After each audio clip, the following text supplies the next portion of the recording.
जय हिंद, जय भारत साथियों।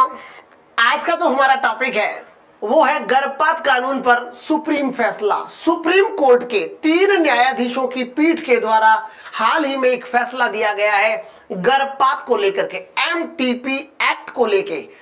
एमटीपी एक्ट 1971 में आया था। क्या है इसके प्रावधान, क्या क्या है, क्या क्या प्रॉब्लम्स क्रिएट हो रही थी और वर्तमान में ऐसा क्या हुआ, इसके बारे में हम चर्चा करेंगे। ये जो फैसला आया है इसकी अध्यक्षता डी.वाई. चंद्रचूड़ महोदय के द्वारा की गई थी। जे.बी. पारदीवाला दूसरे न्यायाधीश थे और एक बोपन्ना महोदय थे इनके साथ में। तो 3 न्यायाधीशों की एक पीठ थी जिनके द्वारा यह डिसीजन दिया गया है कि medical termination of pregnancy act 1971 में 24 सप्ताह तक का गर्भपात कौन करवा सकता है, इस बारे में कुछ नई चीजें आई है।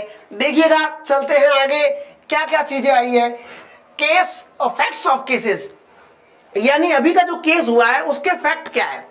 एक दिल्ली की महिला के द्वारा, एक युवती के द्वारा जो सिंगल वीमेन है, शादीशुदा नहीं है, उन्होंने दिल्ली हाई कोर्ट में इस बात की याचिका लगाई कि 24 सप्ताह तक के उनके गर्भ को गिराने का उनको अधिकार है या उनको अनुमति दी जाए। तो माननीय दिल्ली हाई कोर्ट के द्वारा उनकी याचिका को खारिज कर दिया गया। तो उस याचिका के बदले में उस जो दिल्ली हाई कोर्ट का डिसीजन था उसके बदले में उस डिसीजन के विरोध के स्वरूप के उन्होंने सुप्रीम कोर्ट में इस बात को चुनौती दी और सुप्रीम कोर्ट ने इसकी सुनवाई की और फाइनली सुप्रीम कोर्ट ने डिसीजन दिया। देखिएगा फैक्ट क्या थे। 25 साल के अविवाहित युवती द्वारा दिल्ली हाई कोर्ट में गर्भपात के लिए याचिका हुई। 24 सप्ताह की गर्भावस्था को चुनौती दी गई थी। दिल्ली हाई कोर्ट में खारिज कर दी, फिर उच्चतम न्यायालय में चले गए और माननीय सुप्रीम कोर्ट का डिसीजन आया। अब माननीय सुप्रीम कोर्ट का डिसीजन क्या है, इस बारे में हम चर्चा करेंगे। फैसले के मुख्य बिंदु क्या क्या है, क्या कहा है सुप्रीम कोर्ट ने। जो हमारा एमटीपी एक्ट है 1971 वो केवल और केवल विवाहित महिलाओं के बारे में बात करता है 24 सप्ताह के गर्भ धारण को लेकर के। लेकिन सुप्रीम कोर्ट ने कहा कि अगर ऐसा ही रहा तो ये महिलाओं की गरिमा के खिलाफ होगा और आर्टिकल 14 जो विधि के समक्ष समता की बात करता है, समानता की बात करता है, उसका घोर उल्लंघन है। तो ये आर्टिकल 14 का उल्लंघन माना जाएगा। इसलिए सुप्रीम कोर्ट ने कहा किसी महिला को इस आधार पर भेद करना कि वो विवाहित है या अविवाहित है, अलग अलग कानून लागू होगा, यह वर्तमान सभ्य समाज के लिए अच्छा नहीं है। और दूसरा जो सबसे मुख्य बिंदु था वो मैरिटल रेप की कॉन्सेप्ट को लेकर था।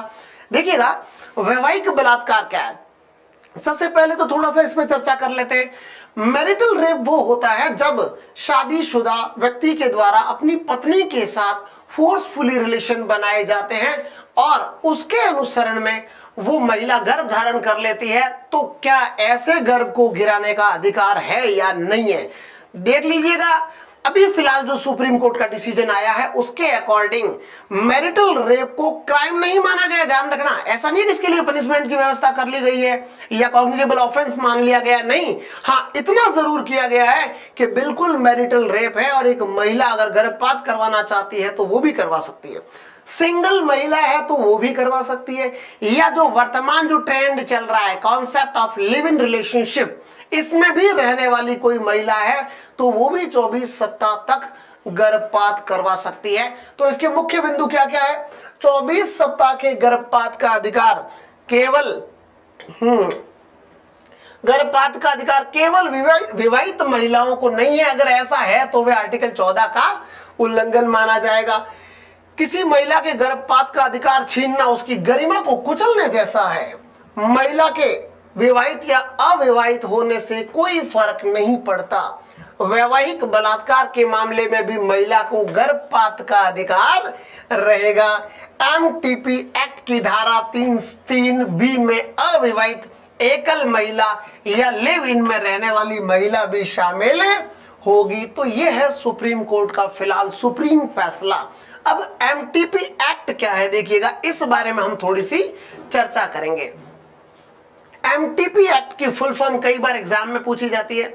Medical termination of pregnancy act 1971। MTP act के अकॉर्डिंग क्या था, देखिएगा, सबसे पहले तो इसकी फुल फॉर्म आ गई। नॉर्मली जो गर्भपात की प्रक्रिया है वो 12 सप्ताह तक होती है और उसके बाद अभी हाल ही में 12 से लेके 20 सप्ताह तक का प्रावधान किया गया था। 2021 में भी इस बारे में अमेंडमेंट किया गया था। हाल ही में सुप्रीम कोर्ट ने फाइनल अवस्था रखी है 24 सप्ताह तक की, और अभी पहले 24 सप्ताह तक का यह प्रावधान था। इंडियन जो एमटीपी एक्ट अमेंडमेंट के अनुसार वही करवा सकती थी जो महिला विवाहित हो। अविवाहित महिला को या सिंगल महिला को या लिव इन रिलेशनशिप में रहने वाली महिला को इस संबंध में कोई राइट्स नहीं थे।